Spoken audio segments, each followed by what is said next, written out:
సోదరుడా, సోదరి,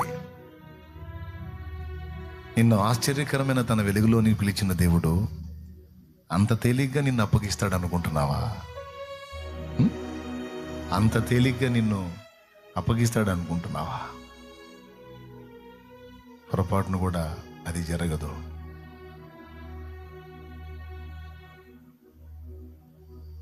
చాలా విషయాల్లో ఆయన మనల్ని అడ్డగిస్తూ ఉంటాడు. ఇన్ని వస్తాయి.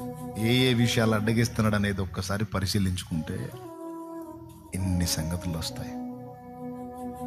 కొన్నిసార్లు పోయి గుంటలో పడబోతాం మనం. కొన్నిసారి గుంటలో పడతాం మనం. ముందే చెప్తాడు గుంటలో పడొద్దు పడొద్దు పడొద్దు అని. అయినా మూర్ఖంగా పోయి పడతాడు ఒక్కొక్కడు. ఏం చేస్తా? లాక్కొస్తాడు ఒడ్డుకి. స్తోత్రం. తీసుకొస్తాడు బయటికి. సాధ్యమైనంత వరకు ఆ గోతికి పోకుండా అడ్డగిస్తూ ఉంటాడు. నిన్నే దర్శిస్తూ ఉంటాడు. నువ్వు ఈ ప్రయత్నం చేయబోతున్నావు, అది వద్దు. అది చేసావంటే నీ మెడకు చుట్టుకుంటుంది, తర్వాత విలవిలలాడతావు, వద్దు అని నీకు దర్శనాల రూపంలోనో లేకపోతే వ్యక్తుల ద్వారానో కొన్ని సిగ్నల్స్ ద్వారానో కొన్ని సూచనల ద్వారానో నువ్వు గుంటలో పడబోయేటప్పుడు ముందే నీకు సమాచారం ఇస్తాడు. నా దేవుడు అన్యాయస్తుడు కాదు. నువ్వు ఇరుక్కోబోయేటప్పుడు ముందే మాట్లాడతాడు ఆయన. ముందే నీకు సూచనలు ఇస్తాడు, ముందే సిగ్నల్స్ ఇస్తాడు నీకు. నువ్వు సెన్సిటివ్గా సున్నితంగా దేవుణ్ణి కలుసుకునే వ్యక్తివైతే క్లియర్గా నీతో మాట్లాడతాడు. వద్దు బిడ్డ, అది వద్దురా అంటాడు. వద్దు తల్లి అంటాడు. వద్దు నాన్న అంటాడు. ఆయన మూర్ఖంగా నువ్వు పోయి అడిగేస్తే ఇంకేం చేస్తాడు? సరే అనుభవించు. మళ్ళీ అందులో ఇరుక్కొని కొయ్యో మొయ్యో అని మొత్తుకుంటుంటే మళ్ళీ లాక్కొస్తాడు. చెప్పా కదా వద్దని. క్లియర్గా నీతో మాట్లాడాను కదా, వద్దు వద్దని చెప్పాను, ఎందుకు చేసుకున్నా? కొంతమంది ఏమో సున్నితంగా విషయాన్ని గ్రహించే వాళ్ళేమో అర్థం చేసుకుని తప్పించుకుంటారు.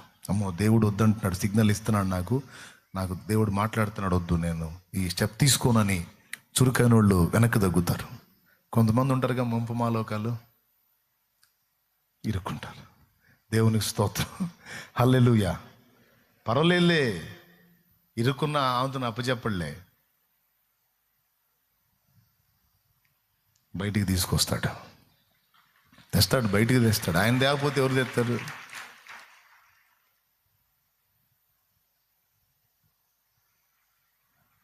చాలా విషయాలలో మన దేవుడు అసలు ఎట్లా మన విషయంలో కదులుతున్నాడంటే ఎన్ని సంగతులు వస్తాయో. మరణము మన దరి చేరకుండా మనల్ని అడ్డగిస్తూ ఉన్నాడు ఆయన.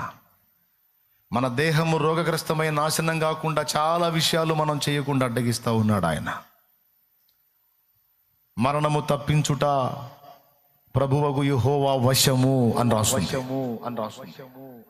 ఎన్నోసార్లు మరణం నిన్ను నన్ను దర్శించబోయింది, అడ్డుపడ్డాడు,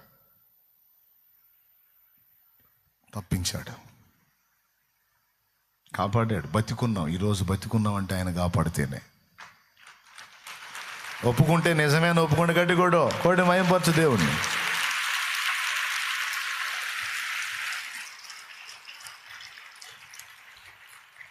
ఇప్పుడు మన దేవుడు ఏమై ఉన్నాడు?